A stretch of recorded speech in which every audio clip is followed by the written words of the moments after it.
ചില ദിവസങ്ങളിലുണ്ടല്ലോ ഞാൻ ഇതുപോലെ ഒരു വൃത്തിയായിട്ട് ഉറക്കമുറങ്ങാനുണ്ട്. ഇന്നിപ്പോ രാവിലെ എണീറ്റ് വന്നപ്പോ സമയം 10:45 കഴിഞ്ഞിരിക്കണ്. എങ്ങനെയുണ്ട്? അടിപൊളിയല്ലേ? പിന്നെ നമുക്ക് ഇന്ന് വർക്കൊന്നും ഇല്ലാത്തതിനെ കൊണ്ട് ലേറ്റ് എണീറ്റതിനെ കൊണ്ടും വലിയ കുഴപ്പമില്ല. എന്തായാലും ഇത്രയും സമയമായതിനെ കൊണ്ട് ഇനിയിപ്പോ ബ്രേക്ക്ഫാസ്റ്റ് ഒന്നുമില്ല. ബ്രേക്ക്ഫാസ്റ്റും ലഞ്ചും കൂടെ കൂട്ടിയിട്ട് നമുക്കൊരു ബ്രഞ്ച് അങ്ങോട്ട് പിടിക്കാം. അങ്ങനെ ഇന്നിപ്പോ ബ്രേക്ക്ഫാസ്റ്റ് ഒന്നുമില്ലെങ്കിലും കിച്ചണിലെത്തിയപ്പോ എനർജി ഒന്ന് ബൂസ്റ്റ് ചെയ്യാൻ വേണ്ടിയിട്ട് ഒരു കട്ടൻ അത് നമ്മൾ കുടിച്ചിട്ടുണ്ട്. അങ്ങനെ അത് കഴിഞ്ഞു. ഇന്നത്തെ നമ്മുടെ മെനു എന്ന് പറയുന്നത് ചോറും മുരിങ്ങന്റെലയും പരിപ്പും കൂടെ വരുന്ന കറിയാണ്. ഏകദേശം നമ്മുടെ ഫുഡൊക്കെ ഇതേ അവിടെ സെറ്റ് ആയിക്കൊണ്ടിരിക്കുന്നുണ്ട്. പിന്നെ ഈ കാണുന്നുണ്ടല്ലോ, ഇതൊരു ഗാർബേജ് ബാഗിന്റെ റോളാണ്. ഇതുണ്ടല്ലോ എനിക്കിവിടെ വേസ്റ്റ് ഡിസ്പോസ് ചെയ്യുന്ന സമയത്ത് അത്ര ഹെൽപ്ഫുൾ ആയിട്ടുള്ള സാധനമാണ്. ഇതിൽ അത്യാവശ്യം നല്ല വലുപ്പവും കാര്യങ്ങളൊക്കെ വരുന്നുണ്ട്.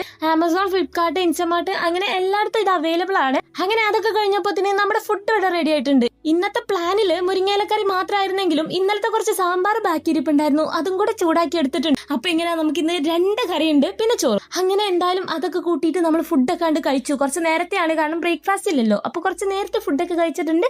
അപ്പൊ അത്രയൊക്കെ ഉള്ളൂ. നമുക്ക് അടുത്ത വീഡിയോയിൽ കാണാം. അതുവരേക്കും ബൈ.